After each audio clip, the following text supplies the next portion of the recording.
Behind the Song is a series all about my writing process, which hopefully might help you with yours if you're interested in being a songwriter. It's about how I get past the blank page syndrome that faces us all, and not just hoping that inspiration will strike when we need it to. This episode is going to use a recent experience as the inspiration for writing a lyric, but before we get onto that, I want to recap a few points from the first video in the series. If you haven't seen it, we dealt with having a store of useful lines, quotes or ideas that we have immediate access to in order to pick one and start writing.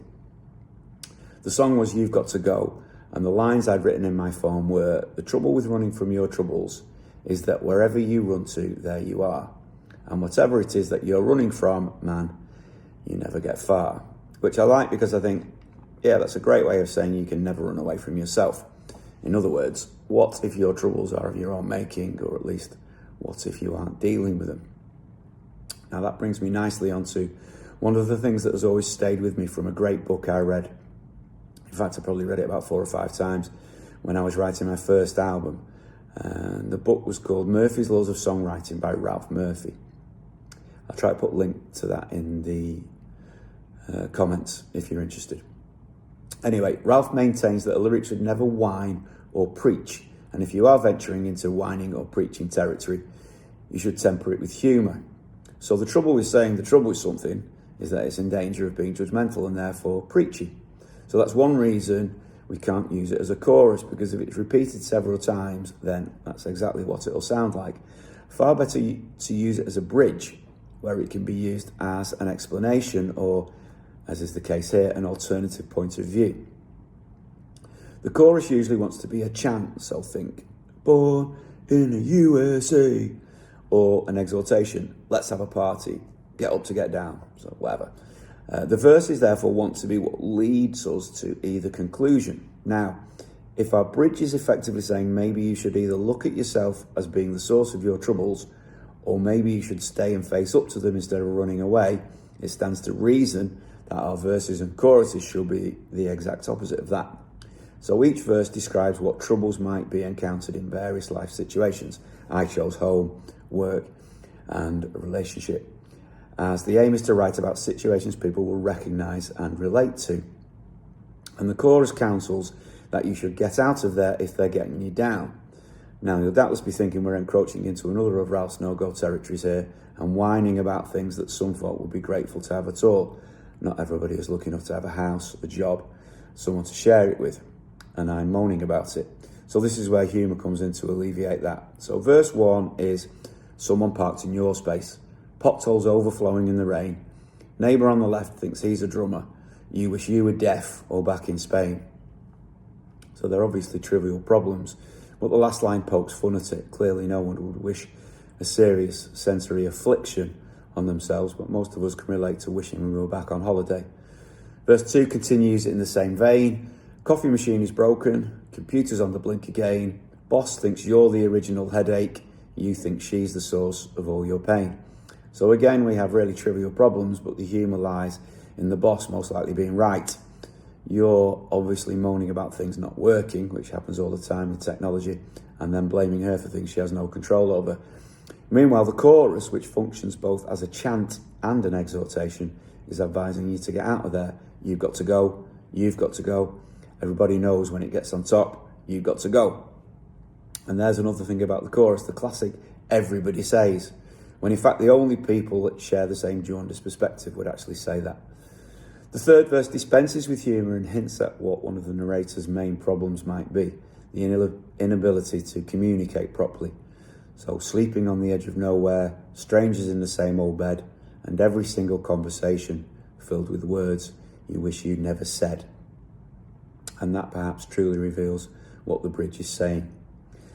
Funny thing is, when I was writing this, I thought I was picking random examples out of my imagination to illustrate the troubles, but after I finished it and read it back, I eventually realised that it was all about me. I did once have a neighbour who bought a drum kit and used to deliberately park in front of my house even if other spaces were available, presumably to wind me up, I don't know. I used to get ridiculously irritated by office technology not behaving, and I was all too quick to blame my partner in relationships and never myself. And the chorus, well, I rarely had the option of running away, although I did precipitously leave a few jobs until I got the opportunity to leave everything behind and move to another country. And I grabbed it with both hands.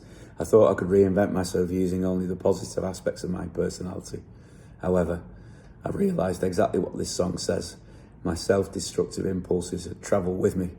At some point, the penny dropped that for most of my life, I'd used alcohol as an escape. And it wasn't until I stopped drinking that I faced up to anything, so I did eventually take my own advice. And that's doubtless what appealed to me, even though I didn't realise it at the time, about the phrase I initially wrote in my phone. Anyway, on to Trojan Horse, and how to construct a lyric based on a recent experience. The experience I want to talk about is going to see the Odyssey by Christopher Nolan at the IMAX, but it could be anything. Something you see on the news, a book you read, a TV programme, a social event, whatever. The important thing is, what was it exactly that struck you as significant about the experience, and how did it make you feel, or what did it make you think about? This is another answer to blank page syndrome. You're not waiting for inspiration to strike, you're paying attention to the world and how you react to it. Sometimes you might just want to create a narrative. For example, if you see something on the news, let's say, forest fire, you might want to imagine some characters and a backstory to it. A film or a book already has that though, so I'd say you don't want to regurgitate or paraphrase a narrative that already exists, in totality at any rate. The Odyssey is Nolan's interpretation of Homer's classic poem. It's an impressive film in many respects, but what truly resonated with me was the central themes of trust and deception, or disguise, loyalty and betrayal, crystallised into the treatment of strangers and symbolised by the Trojan Horse on a grand scale and Penelope's shroud on a personal one. Themes that still have relevance today, some 2,500 maybe, years after Homer's life. Now, I actually started with the idea of the people from the sea, or the strangers from the sea, thinking particularly of the Stop the Boats campaign in the UK.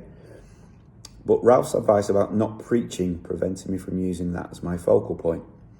I think the theme's relevance to contemporary attitudes to asylum seekers is massively important, but I don't want my opinion on that to be obvious. Rather, I want the listener to decide what he or she thinks about it. Therefore, the obvious thing to use for my song is the Trojan Horse, as that has contemporary relevance as the name of a computer virus, and as a political concept, but isn't in itself political.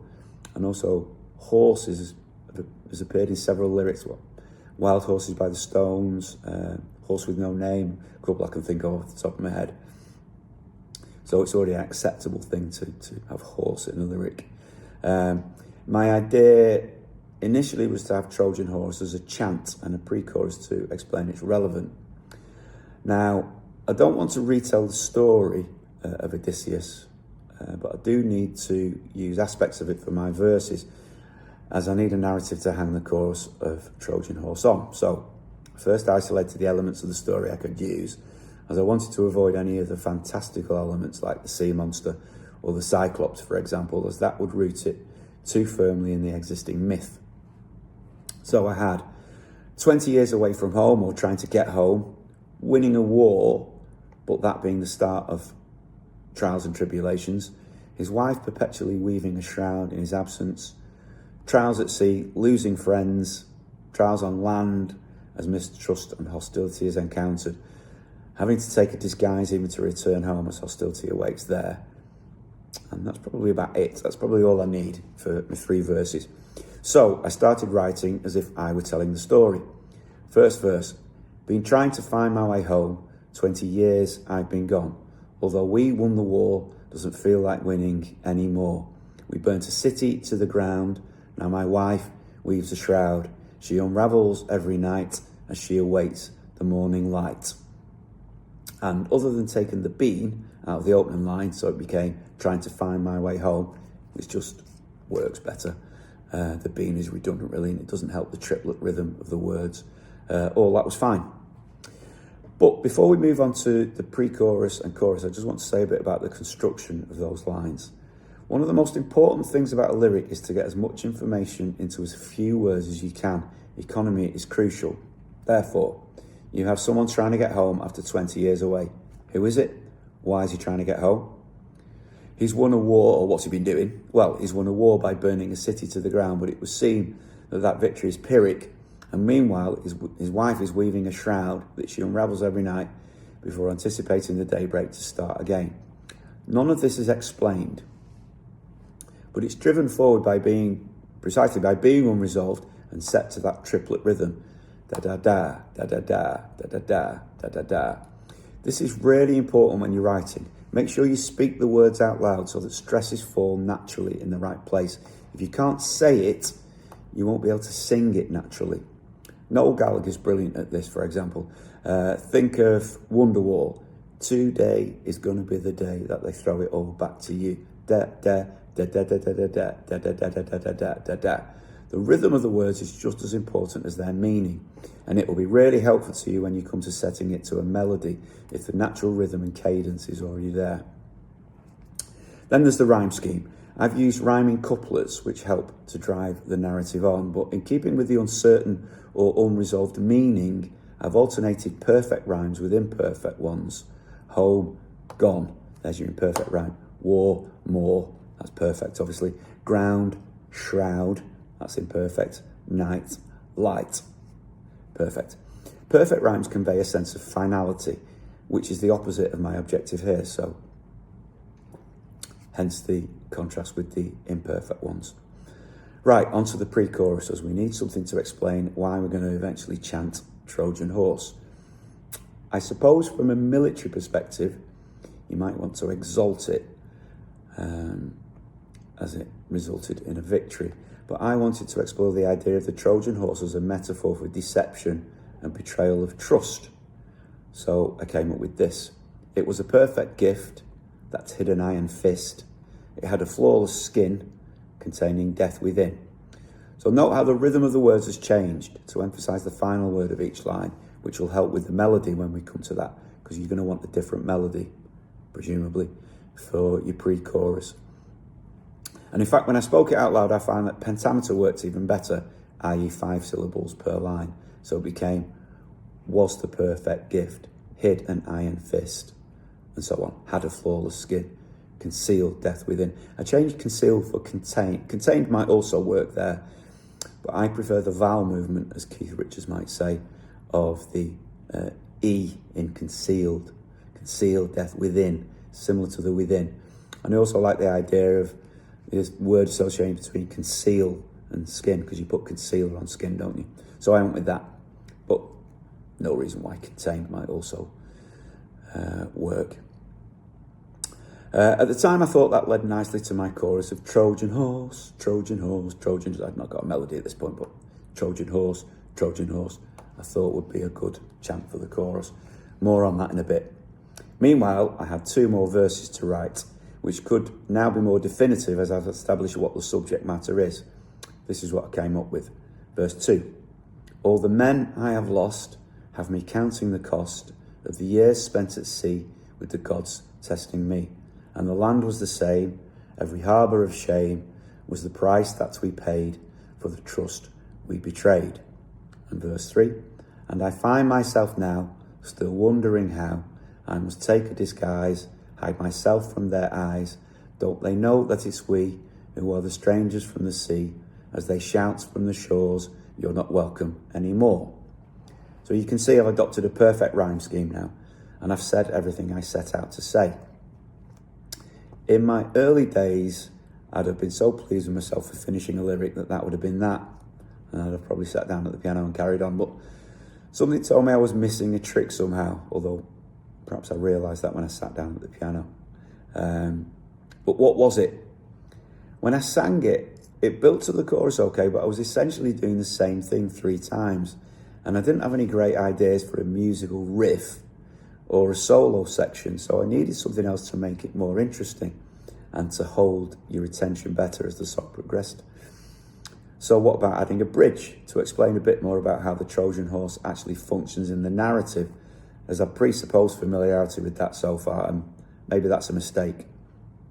And what if I took the chorus out until after the bridge to delay gratification, essentially, and do a sympathy for the devil type reveal of its identity? That worked. What I wrote for the bridge is this: when they took you inside, not knowing what you hide, all the years they withstood became nothing overnight. Trojan horse, oh how you lied. But that didn't quite work, as I found it clumsy towards the end of it. Better to just have 4 lines and a clear rhyme scheme in keeping with the rest of the song. So the 4th line became, you have drowned in their blood. In other words, when they took you inside, not knowing what you hide, all the years they withstood, you have drowned in their blood. And then Trojan horse. So like sympathy for the devil, you don't quite know what, or who he is in the case of, who the narrator is in the case of sympathy for the devil. In this case, you don't really know what the gift is until it becomes explained by the bridge. So 3/4 of the way through the song, because already at this point we've had a verse, a pre-chorus, a verse, a pre-chorus, a bridge, then what is the chorus? Or maybe you'd want to call it as a refrain. You want to call the pre-chorus a chorus, it doesn't really matter. So there was only one thing left to do. I wanted to repeat the refrain, the Trojan horse bit at the end, but it lacked symmetry if I sang it straight after the pre-chorus, because it didn't exist at that point in the song prior to the pre-chorus. It came after the bridge. So I didn't want to repeat the bridge again, so I added another 4 lines, nor did I want to repeat the pre-chorus, so I wrote another 4 lines of pre-chorus, essentially. It was a master plan, it was Legerdemain, it made the mighty fall, it deceives us all. I didn't like the Legerdemain line though, it sounded a bit pretentious, and I didn't want to describe the Trojan horse like a card trick. So I changed it to where it all began. So it was a master plan, where it all began. It made the mighty fall. It deceives us all. Trojan horse, Trojan horse, Trojan horse. And that, for the lyric anyway, was a wrap. I'll show you how I married that to the music in the next video. In the meantime, thanks for listening, watching, and I'll see you soon. Bye-bye.